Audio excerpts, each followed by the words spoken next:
Ёс зүйн хороо 2024 оны төлөв байдлын тайлангаас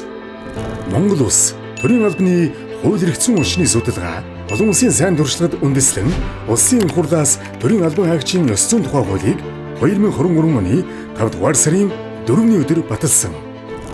Төрийн албан хаагчийн ёс зүйн зөрчлөөс урьдчилан сэргийлэх, соён гээгээрүүлэх үндэсний хөтөлбөрийг 2024 оны 4-р сарын 18-ны өдрийн улсын хурлын нэгдсэн жуулганаар батлууллаа.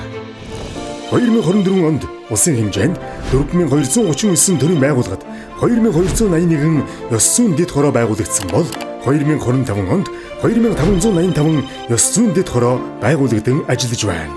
Төрийн албан хаагчдын ёс зүйн зөрчлөөс урьдчилан сэргийлэх, соён гээгээрүүлэх сургалт нөлөөллийн ажлыг 76237 төрийн албан хаагчдад хүргэж ажилласан нь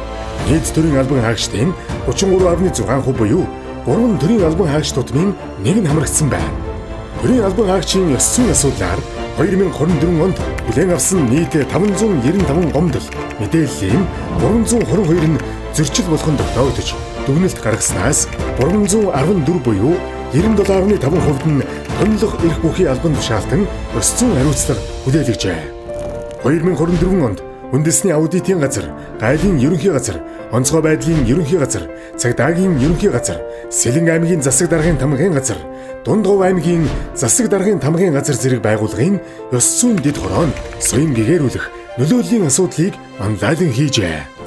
Төрийн албан хаагчийн ёс зүйн хууль тогтоомжийн хэрэгжилтийг хангахад төрийн улс төрийн болон бүх шатны удирдах, гүйцэтгэх албан хаагчдын манлайлал оролцоог идэвхжүүлж цаашид соён гээгээрүүлэх нөлөөллийн ажлыг үргэлжлүүлэх, бусад улс орны туршлагыг судлах, сургалтын арга хэлбэр, агуулга, шалгуур үзүүлэлтийг нутагшуулах зорилт тавин ажиллаж байна.